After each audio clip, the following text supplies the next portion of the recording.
Apa yang kita semua inginkan tapi tak nak mengusahakannya? Duit yang banyak? Bukan. Turunkan berat badan? Yap. Dan kegiatan apa yang kita semua suka tapi tidak perlu menyumbangkan banyak tenaga untuk melakukannya? Tidur. Kedua jawapan anda tepat. Jadi, jom lakukan kedua-dua perkara mustahil ini dan gabungkan keduanya. Mandi air sejuk. Jika suhu air bawah 21 darjah Celsius, badan kita akan memanaskan diri dengan menghasilkan lebih banyak haba.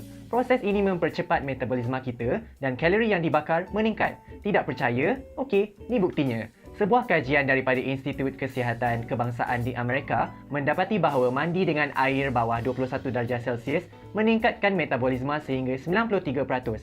Angka itu melonjak menjadi 350% ketika air mencapai suhu 14 darjah Celsius.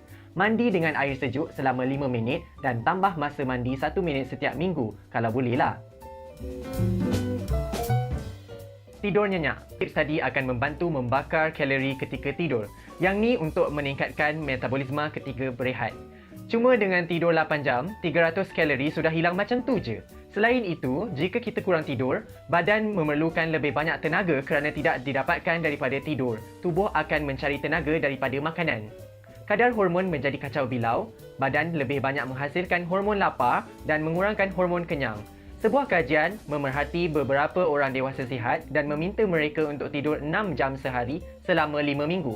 Hasilnya, metabolisme mereka menurun 8%. Turunkan suhu bilik. Ketika persekitaran bilik kita menjadi sejuk, badan perlu membakar kalori agar tetap hangat. Jadi semakin sejuk, semakin banyak kalori yang dibakar. Sama seperti konsep air sejuk tadi. Cara terbaik agar tetap sejuk adalah menurunkan suhu aircon sampai 18 darjah Celsius ketika kita tidur. Selagi kita tetap tidur, tubuh akan melakukan tugasnya. Pastikan kita tidak memakai pakaian berlapis agar tetap hangat. Kerana kalau begitu, bukan kalori yang terbakar, tapi duit dalam dompet sebab bil elektrik naik sia-sia. Pengambilan tenaga pada pagi hari. Yang saya maksudkan bukanlah latte krim yang penuh lemak. Bunyi macam sedap kan? Yang kita perlukan ialah secawan kopi. Kopi boleh meningkatkan metabolisme dan membantu bakar lemak sambil bersantai. Institut yang sama meneliti kesan kafein dan menemukan bahawa kafein meningkatkan 29% daripada pembakaran lemak pada orang kurus dan 10% pada orang yang berkelebihan berat badan. Kafein menyasar sistem saraf dan mengarah sel lemak untuk larut.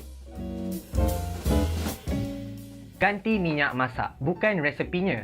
Kita tidak perlu benci makanan bergoreng. Hanya tukar minyak goreng kepada yang lebih sihat seperti minyak zaitun atau minyak kelapa sawit. Kajian menunjukkan mereka yang menambahkan 2 sudu makan minyak kelapa ketika sarapan tidak berasa lapar semasa waktu sarapan dan nafsu nak makan berkurang pada tengah hari. Kedua minyak ini juga lebih cepat dipecah dan diserap oleh badan serta membantu metabolisme bekerja lebih cepat. Pedaskan makanan. Tambahkan cili, jalapeno dan pepperoni dalam ruji harian. Makanan pedas seperti ini mengandungi zat yang disebut capsaicin. Itu zat yang membuat kita mencari susu ketika makan makanan yang pedas. Rasa pedas boleh membantu metabolisme berfungsi lebih cepat. 10 kalori tambahan setiap kali kita makan. Makanan pedas juga mengurangkan nafsu makan. Sepotong pizza pedas ketika makan malam akan mengenyangkan diri kita lebih lama dan kita tidak lapar lagi sebelum tidur. Tambahkan apple cider vinegar dalam makanan. Mereka yang menambahkan apple cider vinegar dalam makanan akan makan 200 kalori lebih sedikit setiap hari. Kesannya, apple cider vinegar merangsang bahagian otak yang mengendalikan nafsu makan sehingga kita tidak merasa lapar. Apple cider vinegar juga mengurangkan lemak yang terkumpul dalam badan.